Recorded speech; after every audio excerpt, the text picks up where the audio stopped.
Yes, hello everybody, and thank you very much for the invitation. I have the pleasure to talk about the point 8 of the manifesto, and when I read it, I think there are two major information in this point 8, and this is landscape is not homogeneous, and there are also mentioned rural landscapes and urban landscapes, and we heard today already a lot about the different forms of landscapes we have and the different landscapes we see.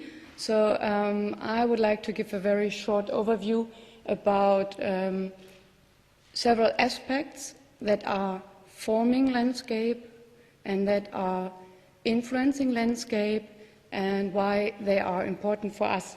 And are there differences, or why are there differences, and what do we have to do with it? So what we see, we have completely different definitions of landscape. No matter who you ask and no matter where you read about it, you always find different definitions what is landscape. Although if people think spontaneously about it, most of them will say that's what you see outside. And even what was very interesting for me was the last 2 points. I checked the network for urban landscapes, and they are starting their definition with urban landscapes is the unbuilt land within and around cities.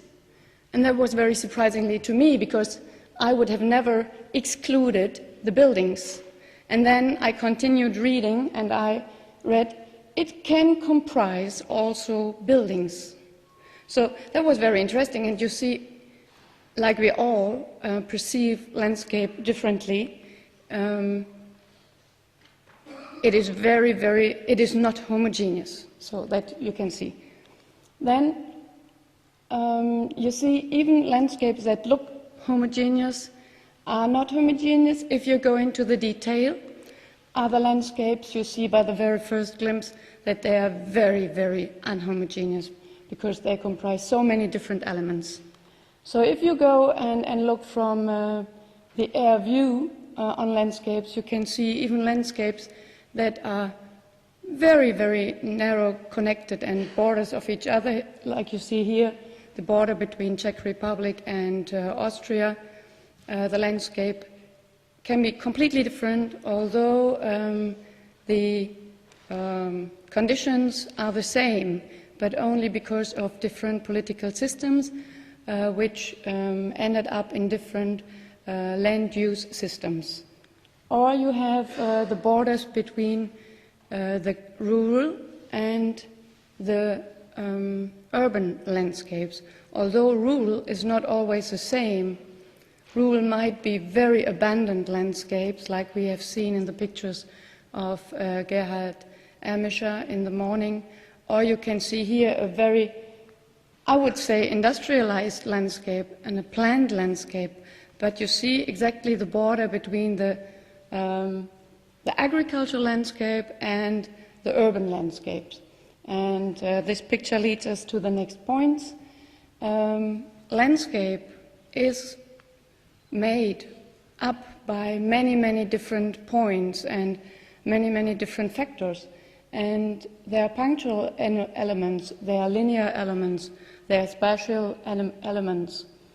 And there are elements according to settlements, elements according to buildings, elements according to production, to industry, and they all form what we see and what we perceive as landscape. And they form also the discussion points that we always meet when we have meetings like this. Then there are always different point of views from the different stakeholders. And for example, it's nature conservation versus cultural heritage production, science versus practice, humanities versus natural science. But I personally would never say it is versus. So even here you see that like landscape is not homogeneous, also the perceiving is not homogeneous, because everybody has a different feeling, and I personally would never say it is nature conservation versus cultural heritage conservation. So, and then just to give a very few glimpse what is maybe rural landscapes. It can be with the building and the gardens, it can be this nearly natural landscape, but there's this train bridge in the middle. Then we have these meadow that appears naturally, but it is only in this way because it is grazed by animals. And then we have again these landscapes very close to the cities, which leads us over to the next, the connection between the rural landscape and the urban landscape. And here we have examples for different forms of urban landscapes, which also always gives us very important point of views and very unexpected point of views. And this, for example, is the entrance photograph of another network, a network about urban landscapes. So and then we come to the function, and while I was preparing this speech of today, I thought, what are the functions for the people in the urban landscapes? And it is living, working, recreation, production, and education, just to name a few. And then when I look at the rural landscapes, it's exactly the same. And there's a strong exchange between them because people are moving and they are going from one to the other. And it's the same if I take the point for the environment. Even in the cities, it's a very important point to think about biodiversity, to think about genetic sources, to think about protection zones, to think about the importance of nature in cities for the climate conditions and migration. And it's exactly the same in the rural landscapes. And there's a strong exchange between them. And certainly they interfere each other. And there's this all belongs together. So I take again these what might be opposite positions, but must not it must not always be a contrast to each other. And then I was regarding the legal framework for this point 8 of the landscape of the manifesto. And just to name a very few ones, we have legal frameworks that are worldwide. We have legal frameworks works that are European-wide or only regarding the European community. The problem that we all have with these legal frameworks is the missing linkage and the missing cooperation between them.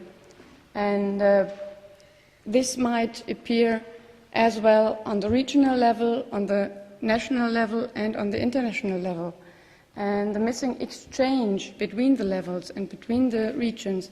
And this will touch us again and again, and I think this is one of the maybe most important tasks of the European Landscape Convention, to bring together the different actors and maybe to have in mind these future tasks that landscape has ever fulfilled and I think will ever fulfill.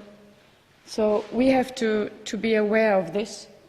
And it's always a question, especially if we talk about the manifestos, if we talk about European Landscape Convention, it's always a question of participation. But it's also the balance between the different demands of the different groups.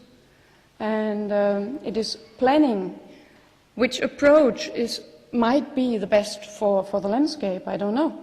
And the important thing is that we have to understand that landscape is more than single elements, and urban and rural landscapes have lots in common, and landscape is endangered. You all know this, and I have not the time to go into detail. So maybe one last question, because I understood also that this manifesto is a kind, or shall, especially the conference of today, shall give also ideas of discussion. So this is something we can think about, and it is therefore also a little bit provocative to say what we need is a common understanding. If we can fulfill all demands and that comes to landscape and that comes to the people, all the needs at one and the same place, or if we shall have different land use zones, that's what for a long time was the driving force behind nature conservation strategies, to keep kind of reservoirs where we try to conserve, to preserve, and maybe to restore something, but it's kind of isolated. And from one point of view, this is easy to reach because you have a border, you know where it is, you know where to go, you can make a management plan. But the problem is that landscape does not stop at this border. Okay, so and then what is the most important for us? What is the most important for the landscape? And how to protect landscape in a way that it can fulfill its tasks also in the future. So that was my idea for today. Thank you.